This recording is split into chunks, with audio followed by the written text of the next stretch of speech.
ඉතින් අද මම වෙනස්ම බ්ලොග් එකකින් ඔයාලා ගාවට ආවේ. ඇත්තටම අද විශේෂ දවසක් අපිට. මේ අද අපේ පන්සලේ කටින වස් ආරාධනය තියෙනවා. ඉතින් අපේ ගෙදරින් තමයි මේ අවුරුද්දේ කටිනේ කරන්නේ පන්සලේ. ඉතින් අපි බලමු කොහොමද කියලා මේ කටිනේ වැඩ කටයුතු කරගන්න හදන්නේ. ඒකට මේ වස් ආරාධනයේට හාමුදුරන්ට දැහැත් කට්ටියකුයි ඒ වගේම වැසි සලුවක්කුයි මේ පූජා කරන්න තියෙනවා. පූජා කරාම මේ ඊට අමතරව තව පූජා භාණ්ඩ වර්ග ගොඩක් තියෙනවා පූජා කරන්න. හරි ඉතින් අපි බලමු දැන් මොනවද පූජා භාණ්ඩ වර්ග කියලා. ගොඩ වර්ග ගොඩාක් නැහැ. ඒ සාමාන්‍ය සුළු වර්ග ටිකක් තියෙන්නේ. ඉතින් ඒ ටික මේ දැනුවත් භාවයක් තිබුණේ නැහැ. ඇත්තටම මම මේ ඒ හා සම්බන්ධව මාම කෙනෙකුට කියලා දැනගෙන තමයි අහගෙන තමයි ඒක මේ හදාගත්තේ.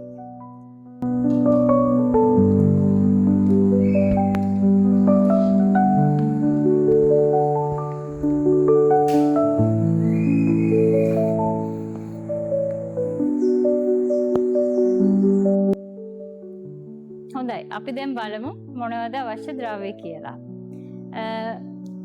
හඳුන් කූරු බණ්ඩල් එකක් ගත්තා මම. මේ හඳුන් කූරු බණ්ඩල් එකක් මොකද මේ මාස 3කට සෑහෙන්න ගන්න කියලා කිව්වා මට. අපි ඒකත් දාගමු.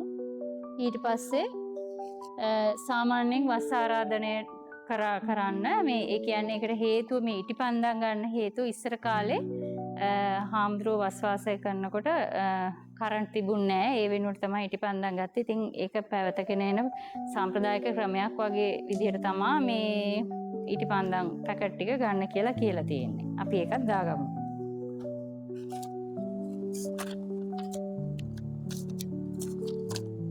ඊට පස්සේ පහන් තිර ගන්න කියලා කිව්වා.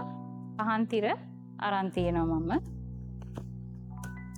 අපි ඒවත් දාගමු මේකට. ඊට පස්සේ ගිනි පෙට්ටි බණ්ඩල් එකක් ගන්න කියලා කිව්වා. ඊට පස්සේ ලයිසෝල් එකකුයි මේ හාපික් එකකුයි ගාරන් තියෙනවා. අපි ඒක මේ පොඩි කවර් එකට දාලා දාගමු. මොකද මේ තව බඩු දාන්න තියෙන හින්දා බැරි වෙලා හරි හැලුනොත් එහෙම.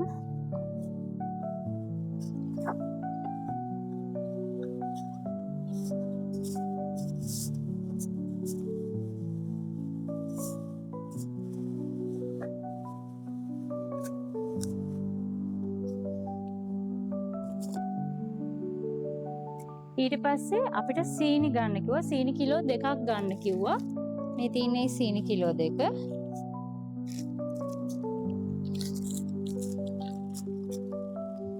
ඊට පස්සේ කෝපි නම් ගන්න කියලා තිබුණේ නේද මම කෝපිත් ගත්තා. තේකොළ සීයේ පැකට් එකක් ගන්න කිව්වා. ඒකත් ගත්තා. ඊට පස්සේ අසනීපයක් වුණොත් එහෙම ඒකට භාවිතා කරන්න මේ සමහන් පැක් එකක් ගත්තා. ඊට පස්සේ ක්ලෝ ගාඩ් 3ක් ගත්තා. ඊට පස්සේ ටූත් බ්‍රෂ් 2ක් ගත්තා. ලයිෆ් බෝයි සබන් කැට 6ක් ගත්තා. ආයි විම් කැටයකුත් තියෙනවා. සිද්ධා ලේප බාම් එකක් ගත්තා. බිග් රේසර් 2ක් ගත්තා. ආයි කිව්වා සර්ප විෂාදියේ තෙල් එකක් ගන්න කියලා. ඒකට හේතුව සතෙක් හරි කෑවොත් එහෙම මේක ගන්න පුළුවන් කියලා ඒ මාමා කිව්වා. අපි ඒකත් දාගමු. ආයි අසමෝදගම් බෝතලයක් ගත්තා. ඔරෙන්ජ් බල්බ් 3ක් ගත්තා.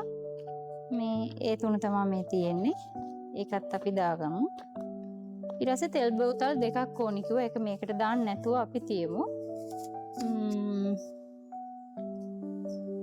ඒ ටික තමයි විශේෂයෙන්ම තියෙන්නේ. අපි දැන් බලමු දැහත් වට්ටිය හදාගන්නේ කොහොමද කියලා. දැහත් වට්ටිය හදන්න බුලත් මේ අත් දෙකක් විතර ඕන වෙනවා. අපි මේක බෑග් එකකට දාගමු. මේ බුලත් අත් දෙකයි ඊපස්සේ පුවක් අවශ්‍ය වෙනවා. පුවක් ටිකකුයි